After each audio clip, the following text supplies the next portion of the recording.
Good day mga tol. At magtatrabaho na naman tayo. Ayusin lang natin mga gamit at sibat na. So yun. Pasok na naman tayo mga tol. Katapos ko already maligo, yan, basa-basa pa yung buhok ko. Nagdamit lang ako kagad. Ano ba yan ha? Nagdamit lang ako kagad, tapos yun, biyahe na tayo. Let's go! Yung mga nilaban natin nung nakaraang araw, nandiyan pa sila. Pero okay lang yan dyan. Tiyo naman na eh. Susungkit-sungkitin na lang natin yan. Ngayon, pasok na naman tayo. Open na naman tayo ng shop. At may pataya rin ako ng ending ngayon. Tag 400 lang ang pataya natin.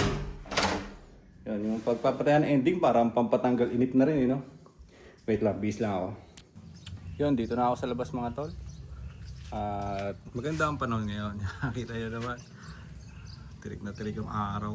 Pero pag bumabiyahe ako pa uwi, pag gabi na, ay malamig. Iba yung hangin, malamig siya. Patayin ko lang muna itong ano natin dito, tubig. Lagi-lagi ko na ito siyang pinapatay eh. Kasi yung sa may lababo pala, yung gripo doon ay pumapatak-patak siya. Kaya like, sinasarado ko na lang. Napansin ko lang yun noong nakaraang buwan eh. Mas maganda sarado mo lang para hindi nagkukonsume. So yun, pwede to go na tayo na ito. Mga halaman natin dito ay hindi na natin nadiligan. Sorry guys. Nagiging busy tayo kanina. Lazy time ako kanina eh, pagising ko. Pagising ko, pa-browse lang ako. Load lang ako sa YouTube hanggang mag-alas 9. Nagising ako ng 8, ganyan. Isang oras din yun ah. Pero yun, nakahiga lang ako ng isang oras. Yung may mga nag-payment sa ending natin, pinaid ko na sila. Tapos meron pa yung mga ibang side hustle ko, nasikaso ko lang din. Tapos yun, isang oras, nakahiga lang ako doon.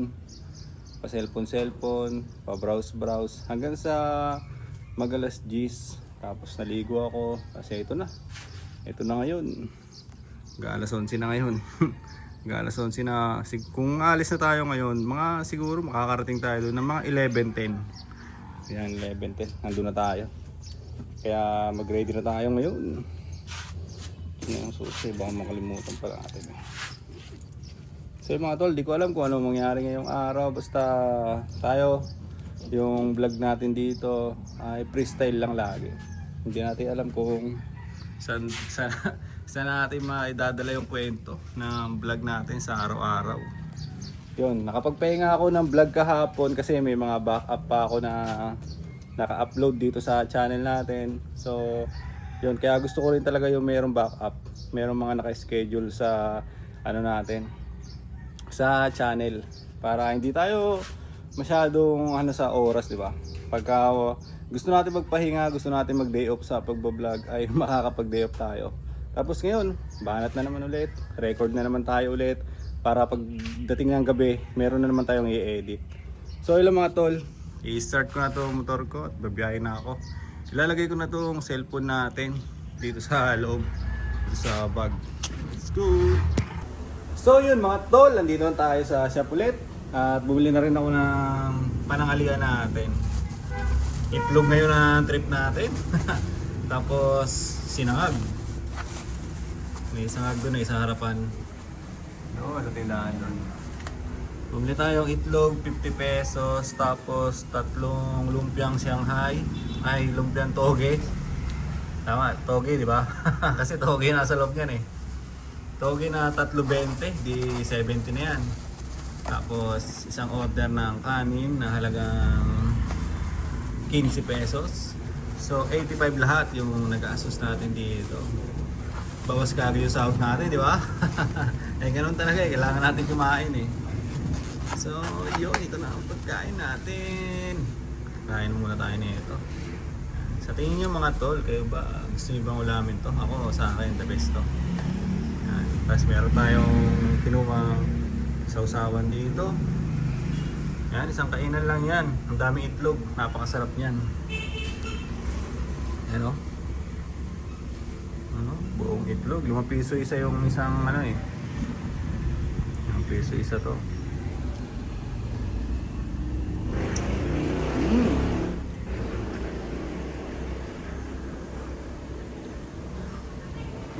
Kain naman tayo.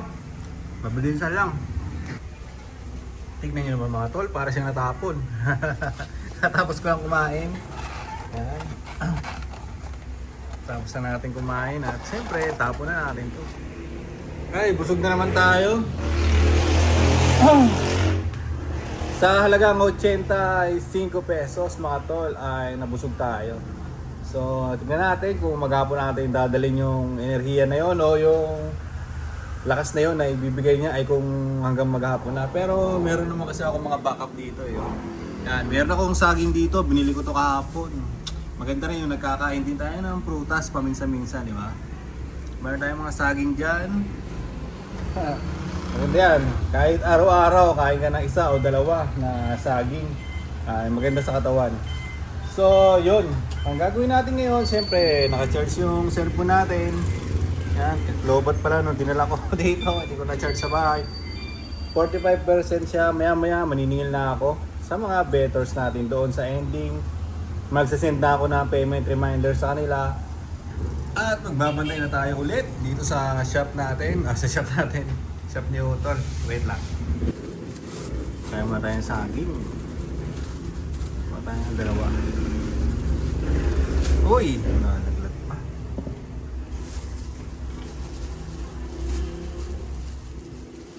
Uy!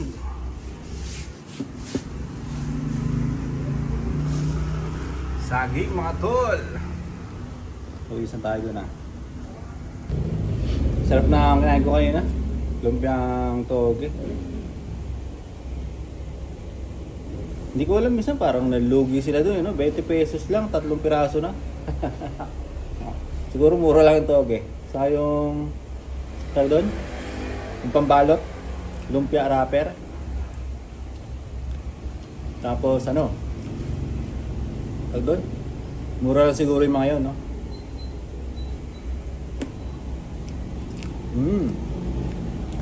Sarap.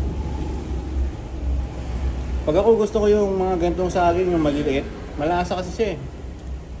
Ayoko yung malaki nga, ang tabang naman, di ba? Walang lasa.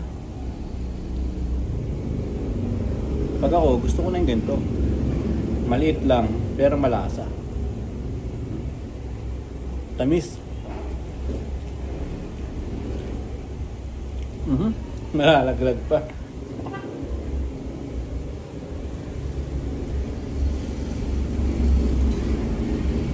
Yung mga tol, ganun lang yung buhay natin, di ba? Paulit-ulit lang.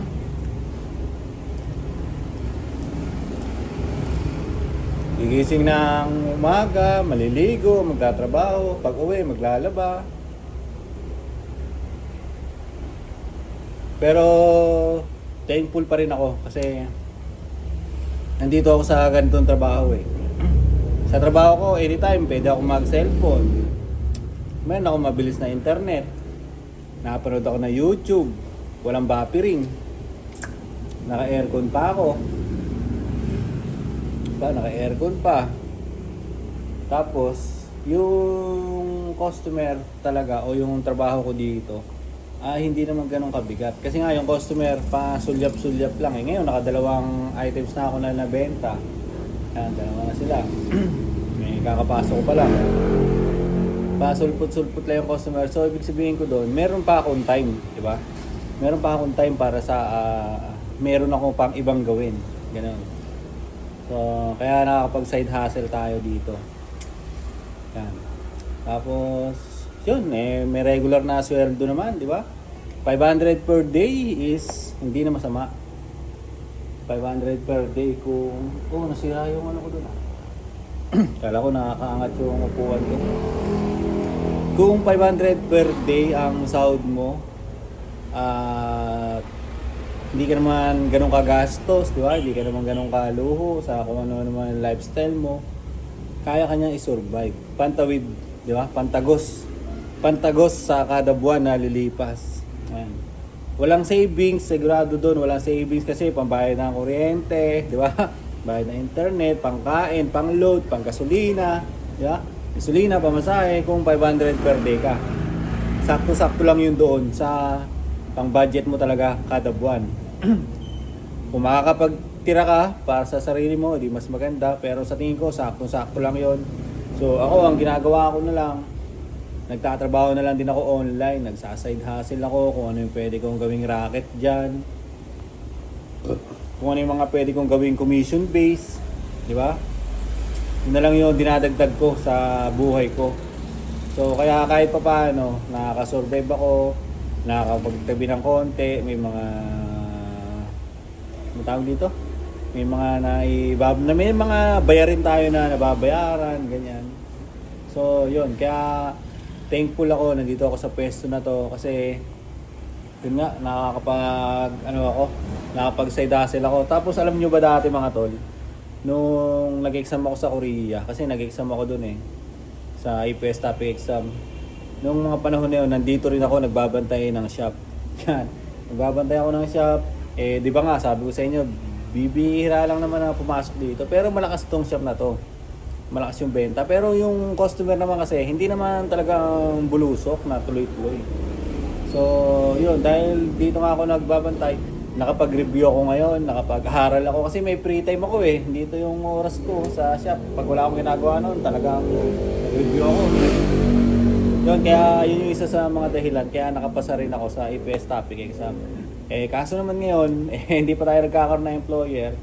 Kaya sabi ko nga doon sa nakaraang vlog natin, kung ano na lang yung meron, yun na lang yung gaganapan natin, di ba? Kung ano yung binibigay niya sa atin. Kumbaga, parang tayo nasa ilog, di ba? Kung ano yung alon, kung malakas ba yan, o mahina, o tahimik, yun lang tayo, susunod lang tayo kung ano yung nangyayari sa atin, di ba? Pero siyempre, yung mga ginagawa natin, katulad niya, vlogging, di ba? Vlogging at yung mga commission base ko, sinusubukan ko siyang iangat ng konti. Sinusubukan ko yung network ko doon is papalakihin ko pa siya pakunti-konti para yung ano natin, di ba? Yung pera na pwedeng pumasok sa atin is lumaki rin. Ganun ko siya tignan. Tapos tong vlogging natin, tuloy-tuloy natin to. So, yun, mukhang hindi na rin talaga tayo makakaalis Mukhang dito na tayo sa Pilipinas talaga.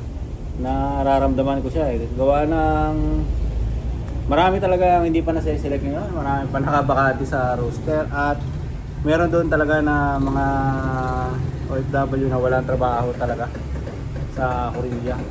Minsan 2 araw lang yung pasok nila. Meron pa mga na-release na wala pa rin na-applyan, ganoon. So mahirap ang sitwasyon doon ngayon.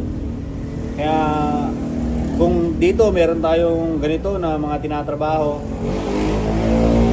di ba? Dito na lang tayo, ganun na lang.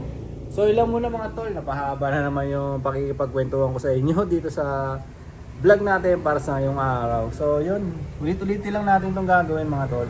Pa-vlog lang ng vlog, ganyan. Hanggang sa maka 1,000, ano tayo? 1,000 video. Ganun yung gusto kong gawin dito sa channel. 1,000 video. Pag wala pa rin talaga, hindi pa tayo na-monetize. Wala na, tigil na talaga ako. So yun lang mga tol, hanggang dito na itong vlog natin para sa ngayong araw. Bye-bye!